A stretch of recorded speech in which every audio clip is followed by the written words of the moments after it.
ये कोरोना से मुकाबले के लिए भी बच्चों की शारीरिक रूप में तैयारी कर रहा है। साथियों, भारत के ऋषियों ने हमें सिखाया है, व्यायामात लभते स्वास्थ्यम, दीर्घ आयुषम बलम सुखम, आरोग्यम परमम भाग्यम, स्वास्थ्यम सर्वार्थ साधनम।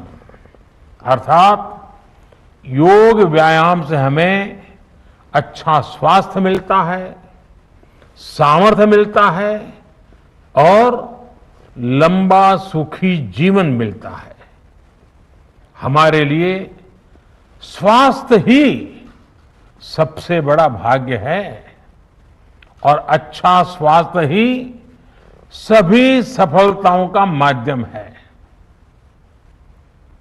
भारत के ऋषियों ने, भारत ने जब भी स्वास्थ्य की बात की है तो इसका मतलब केवल शारीरिक स्वास्थ्य नहीं रहा है।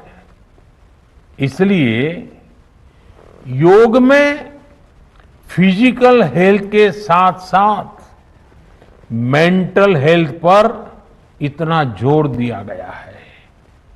जब हम प्राणायाम करते हैं, ध्यान करते हैं, दूसरी यौगिक क्रियाएं करते हैं, तो हम अपनी अंतर चेतना को अनुभव करते हैं। योग से हमें ये अनुभव होता है कि हमारी विचार शक्ति, हमारा आंतरिक सामर्थ्य इतना ज्यादा है कि दुनिया की कोई परेशानी, कोई भी नेगेटिविटी हमें तोड़ नहीं सकती। योग हमें स्ट्रेस से स्ट्रेंथ की ओर और नेगेटिविटी से क्रिएटिविटी का रास्ता दिखाता है। योग हमें अवसाद से उमंग और प्रमाद से प्रसाद तक ले जाता है। Friends, yoga tells us that so many problems might be out there, but we have infinite solutions within ourselves. We are the biggest source of energy in our universe. We do not realize this energy because of the many divisions that exist. At times, the lives of people exist in silos.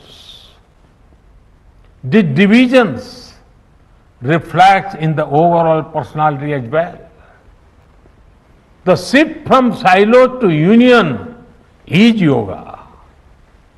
A proven way to experience a realization of oneness is yoga. I am reminded of the words of the great Gurudev Tagore, who said, and I quote, "The meaning of our self is not to be found in its separateness from God and others, but in the ceaseless realization of yoga of union," unquote. The mantra of Vasudhaiv Kutumbakam, which India has followed since ages, is now finding global acceptance. We all are praying for each other's well-being. If there are threats to humanity, yoga often gives us a way of holistic health. Yoga also gives us a happier way of life. I'm sure yoga will continue playing its preventive as well as positive role in healthcare of masses. साथियों, जब भारत ने United Nations में अंतर्राष्ट्रीय योग दिवस का प्रस्ताव रखा था, तो उसके पीछे यही भावना थी कि योग विज्ञान पूरे विश्व के लिए सुलभ हो।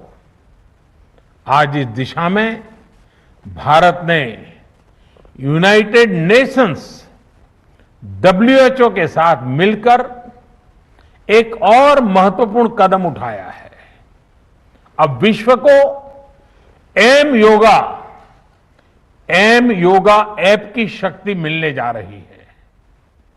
इस ऐप में कॉमन योगा प्रोटोकॉल के आधार पर योग प्रशिक्षण के कई वीडियोस दुनिया की अलग अलग भाषाओं में उपलब्ध होंगे।